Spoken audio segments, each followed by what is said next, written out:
chorister, and I can prove it. One of the biggest problems that choirs have been facing is that they are filled to the brim with people that are not choristers. What do I mean? And follow me for just a moment.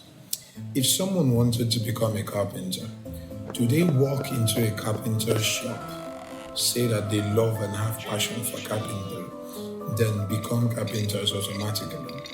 No, that would be ridiculous, right?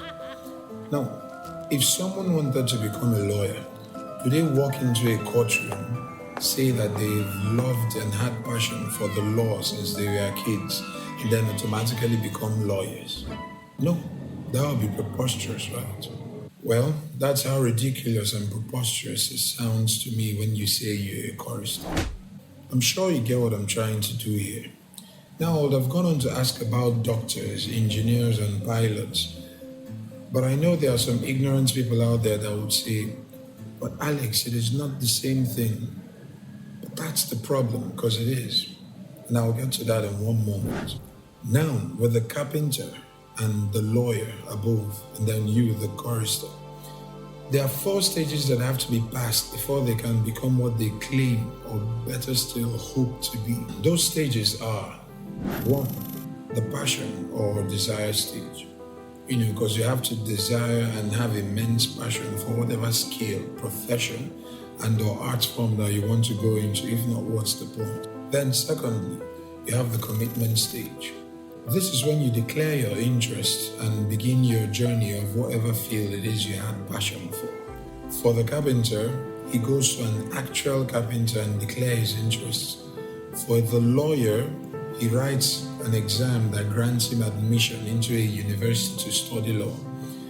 For you, the chorister, you go to a music school, a choir, or a music trainer and declare your interests to become a chorister. This is usually the stage that many people qualify themselves as choristers and end their journey.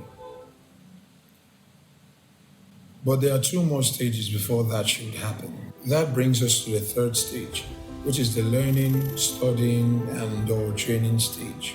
This is when the carpenter, you know what this stage is for the carpenter and the lawyer.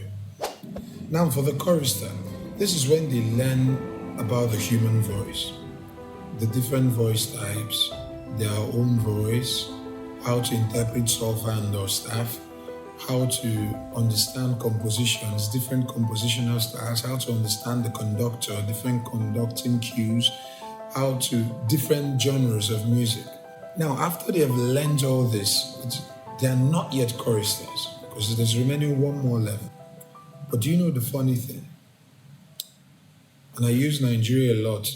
And I use Nigeria a lot not because it is peculiar to Nigeria, but because this is where I am and this is where I am sure of.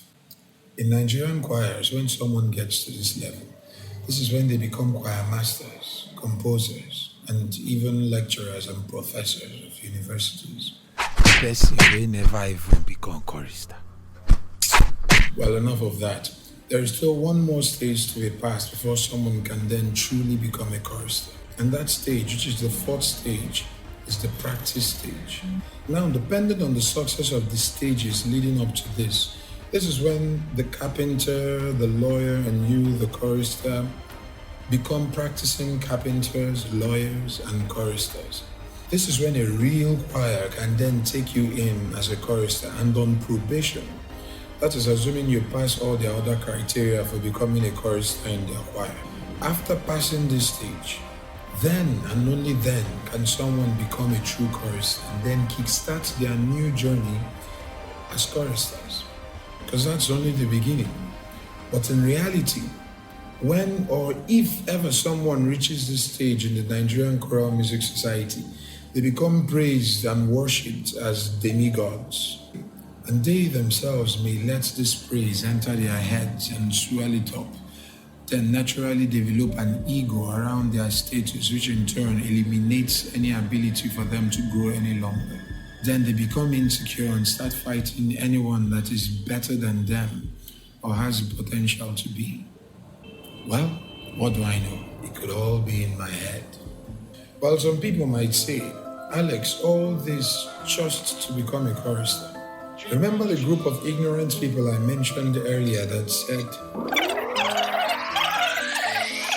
But Alex, it is not the same thing.